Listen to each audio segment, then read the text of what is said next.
माई मायक लगा के बोलेली सुंदर बेटी ना। यागी माई मायक लगा के बोलेली सुंदर बेटी ना। हमरा पापा जी के पकी सड़किया क्लियर क्लियर ना। हमरा पापा जी के पकी सड़किया क्लियर क्लियर ना। ओमे कार आवेला मोटर कार आवेला। ओमे 12 बजे के टाइम से दूल्हवा आवेला। ओह पर 12 बजे के टाइम से दूल्हवा आवेला। आगे माई मायक लगा के बोलेली सुंदर बेटी ना। अरे माई मायक लगा के बोलेली सुंदर बेटी ना। हमरा चाचा जी के पकी सड़किया क्लियर क्लियर ना। हमरा पापा जी के पकी सड़किया क्लियर क्लियर ना। ओमे कार आवेला मोटर कार आवेला।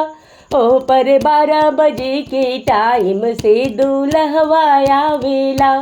ओह पर 12 बजे के टाइम से दूल्हवा आवेला। अरे माई मायक लगा के बोलेली सुंदर बेटी ना।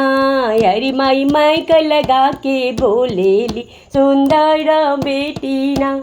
हमरा भैया जी के पकी सड़किया क्लियर क्लियर ना। हमरा भैया जी के पकी सड़किया क्लियर क्लियर ना।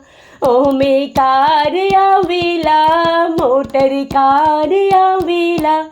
ओ पर 12 बजे के टाइम से दूल्हवा आवेला। ओ पर 12 बजे के टाइम से दूल्हवा आवेला। आगे माई मायक लगा के बोलेली सुंदर बेटी ना। अरे माई मायक लगा के बोलेली सुंदर बेटी ना। हमरा भैया लोग के पकी सड़किया क्लियर क्लियर ना। हमरा फूफा जी के पकी सड़किया क्लियर क्लियर ना।